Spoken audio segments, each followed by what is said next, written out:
Hello， 大家好，我是怡元。刚刚官方发布了更新公告，那这边公告的日期是在5月15日，不过是国服的时间。如果是国际服的时间的话，将会在5月13日的时候更新。那这一次更新的东西还蛮多的，各位可以稍微看一下。首先就是每个月都会出现的节日活动，那这个活动如果没有出意外的话，将会是联盟活动，也就是说需要购买礼包或者是消耗你的宝石才可以完成的活动。其中包括牛车、拼图，还有储值好礼。那因为节日活动每个月都会推出所以这边也不详细的介绍。接下来看其他的更新。失落之地相关优化，关于精兵伐谋的，我听一些观众说精兵伐谋里面有一些问题所以他们这边也是有优化了。针对先锋体验中的玩家们反馈，以下是未来会做出的一些调整。调整部分编年史章节持续时间，降低部分章节目标的完成难度。调整地图中关卡与圣地分布不平衡的问题。那各位可以看回这个地图在之前的影片中介绍我也是有说过，就是那个门口开放的位置呢有一点不太合理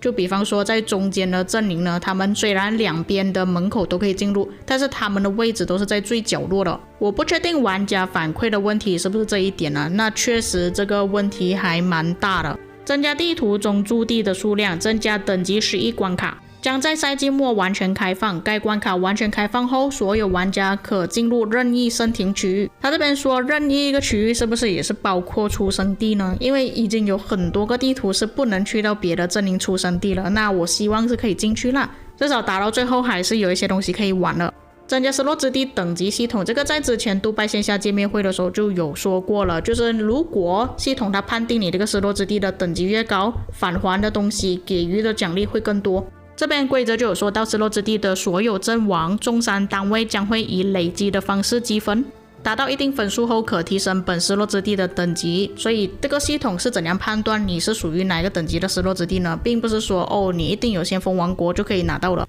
而是根据你失落之地的耗损。假设说你是 CD 主王国，但是你的耗损也是很夸张的话，就会判定为 S 级可能失落之地等级提升之后，将会为所有玩家解锁丰厚奖励，解锁新的个人征战成就，可获取大量宝石奖励，提升英灵殿对阵亡部队的返还比例。但是要累积多少积分，这里就没有明确说出。但是根据之前移民点数的那个规则来看的话，相信他这边点数的要求也不会太低。毕竟返还越多的兵力，或者是给予更多的奖励呢，其实对于官方来说也不是什么好事情来的啦。但减轻玩家的负担还是可以的，只是希望它这个规则它要到达的累积积分不要太过于苛刻就行了。失落之地优化，开启先锋体验，水晶科技全面优化。在新的水晶科技中，部队容量科技的解锁顺序将会被提前，让更多玩家能够在前期战斗中满兵出动。新水晶科技会更关注优势兵种的提升，玩家们可以扬长避短，将水晶更多的投入自己选择的兵种上。就比方说我是骑兵，我就可以选择骑兵，而无需为了解锁后续科技去研究不需要的兵种争议科技。增加了一些提高游戏便携性的科技，如召唤自选铭文、溃败部队快速回城等内容。那我觉得这两个增加呢是不错的，就是铭文跟快速回城。第二点，昔日荣光第一阶段重建奖励，荣光中的特殊增益效果，所有伤害 40% 改为所有伤害 30%， 因为现在 KVK 的伤害真的是太高了，所以官方做出了一些调整。那实际上水晶科技可以节省更多还是节省更少呢？我不确定，但是如果对于像我这样子只是玩一个兵种的玩家来说呢，其实是好事情，要用的水晶应该会比以前还要更少。但同时间你们不要忘记了，水晶版本的卡鲁拉克也是有做出调整，所以我不确定会不会更省，又或者是我们拿到的水晶科技没有办法拿到这么多去提升你自己的水晶科技也说不定。活动相关优化，联盟总动员活动优化，新增联盟盟主官员可批量刷新任务的功能，将训练等级5的兵种单位任务改为训练特定兵种单位提升战力。就是说你不一定要训练 T5， 你有可能可以训练 T2、T3、T4 也可以，但是你一定要到达官方所指定的战力就可以了。因为有一些玩家其实是没有 T5 的，就是说他已经有 T5 的科技了，但是他是从来不用 T5 的，只是使用 T4 而已，所以这个任务改掉呢是好一点点。但我觉得它所需要的积分跟之前差不多就可以了，不要太高。玩家已完成的任务将会在24小时后未交付将会自动提交。那这样看来还是有很多玩家在完成任务之后是忘记提交上去了。赛罗利迷境优化，更新了迷境中怪物种类，同时拉曼山萨满托格尼将会随机刷新至将领关卡，减少了关卡数量，优化了被托管部队的行为逻辑，下调了普通难度的整体敌人数值，以优化玩家们的通关体验，优化了峡谷战争活动匹配的公平性。那基本上这些都是副本活动啦，我是觉得赛罗利迷境可以再减短一下那个活动的时间啦，因为现在至少还是要用20分钟左右，还是很浪费时间的，希望还可以再调整短一点。OK， 那么再来就是之前有提到过的武田信玄、居鲁士大帝、托俊金、贝特朗这4位统帅将会调整为 KVK2 投放，并对托俊金还有贝特朗这2位统帅进行一定的修改，以保证适合 KVK2 的环境使用。那在之前策划面对面里面我就已经有跟大家说过了，就是托俊金它将会改成步兵通用终极，至于技能详细的改动呢我就不再重复，各位可以自己暂停查看。至于贝特朗的改动将会改成骑兵通用连击，也是一样在之前的影片中有提过他的技能了，所以这边不详细的说明，有兴趣的观众可以自己暂停查看。在对应的失落之地剧本中，托俊金和贝特朗的驻地技能效果也会同步改变。这4位统帅将可以在 KVK2 辽远征途开启的幸运大转盘中获得，这4位统帅也会增加至 KVK2 辽远征途的每日特惠选择之中。那我觉得最离谱的就是第6点，提升了这4位统帅在传说酒馆中抽取的概率。在 KVK2 回归的玩家将会有机会通过且试音节、回归商店和回归大转盘中获得这4位统帅，因为相当于这4位统帅已经降级了嘛，所以他们可以在 KVK2 中获得。在传说统帅置换活动中，这4位统帅不可被选为置换统帅，不过我也相信应该没有多少玩家会去置换他们吧，我宁愿换一些比较新的统帅。贝特朗将无法在征服赛季最强执政官中获取，武田信玄、居鲁士大帝和托俊金无法在征服赛季中幸运大转盘中获取。这4位统帅可以在 KVK2 辽远征途以及之后开启的埃及之战、奥林匹亚之巅和奥西里斯联赛中使用。但是我的问题还是那一句，我是已经把武田信玄跟贝特朗已经觉醒的玩家，那我有没有金头补偿呢？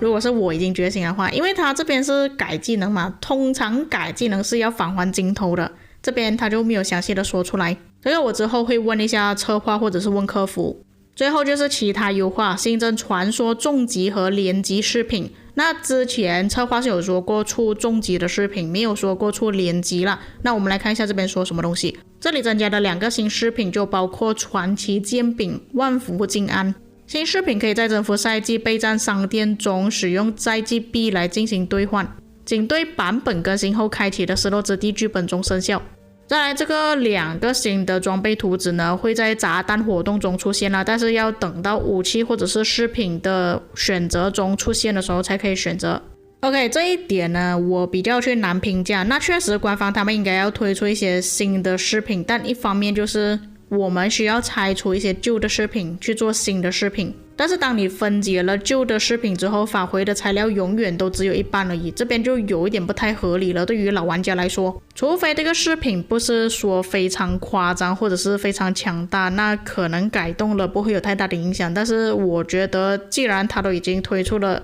针对重击跟连击的饰品，那肯定这2个饰品会比较适合现在的连击跟重击统帅，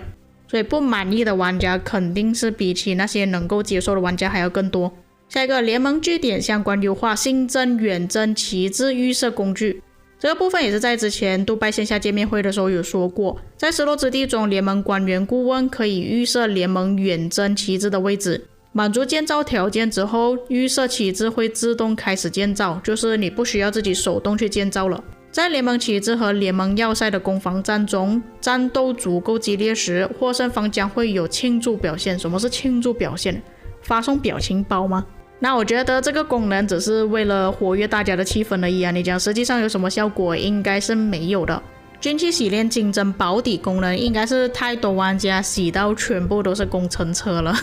锁定战斗属性、攻击、防御、生命、行军速度、所有伤害类型属性哦。进行洗练后将触发洗练保底，最多洗练10次后将必定获得锁定属性同兵种的属性，就是说一定要用到洗练重置10的时候它才可以给你锁定。那也是有一点惨了，不过都说保底了嘛，就是说至少你要洗练10次先啦。那最多洗练30次之后将必定获得锁定属性同兵种属性，且属性不会低于 2.5%。 版本更新后，系统将根据玩家历史使用洗练重置10的数量，根据一定比例为玩家补发一定数量的洗练重置10。那其实我也用过蛮多次洗练重置10，就是一直洗不出自己想要的属性。 OK， 那么增加了这个功能之后会有什么影响？就是如果那些大哥、一些大佬他们的洗练重置10是足够的情况下，他们的属性只会越来越高。因为这里有说到只要洗练超过30次之后，你的属性不会低于 2.5。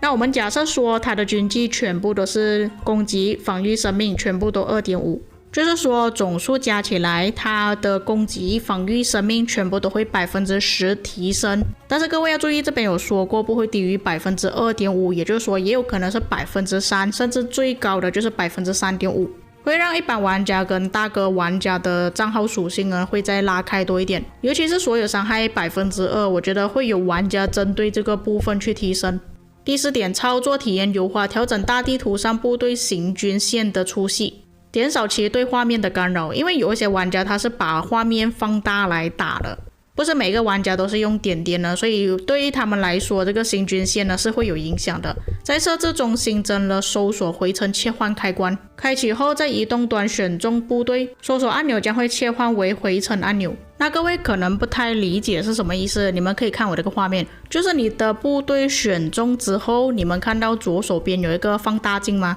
它将会自动变成回程按钮。这个改动其实是我提议的，因为电脑版的玩家呢，他们是有快捷键可以快速回程的，但是一般使用移动设备的玩家是没有这个功能的，所以官方就增加了这个功能，所以你们之后要2只手操作，像左手就控制回程，右手就控制你的部队去打架。这个改动其实有好处跟坏处，好处就是让一些移动设备玩家可以追上 PC 端玩家的脚步，让他们不会再被 PC 端玩家所欺负。坏处就是之后将会有更多的拉扯现象，因为现在移动设备也可以返回城市了。那其实我是不希望有太多拉扯现象了，但官方都改了也没有办法。优化了战斗攻击目标的体验，无论是否开启快捷战斗，玩家在快捷战斗勾选的可攻击目标都将被应用到自由行军的操作中。快捷战斗其及可攻击的目标勾选可以在设置中开启，因为快捷战斗有时候会影响到你的操作，所以我觉得它改了之后应该会比较好一点因为我时常遇到这样子的问题。不过电脑版的影响应该会比较少一点因为它有分左键跟右键，移动设备玩家影响会比较大一点。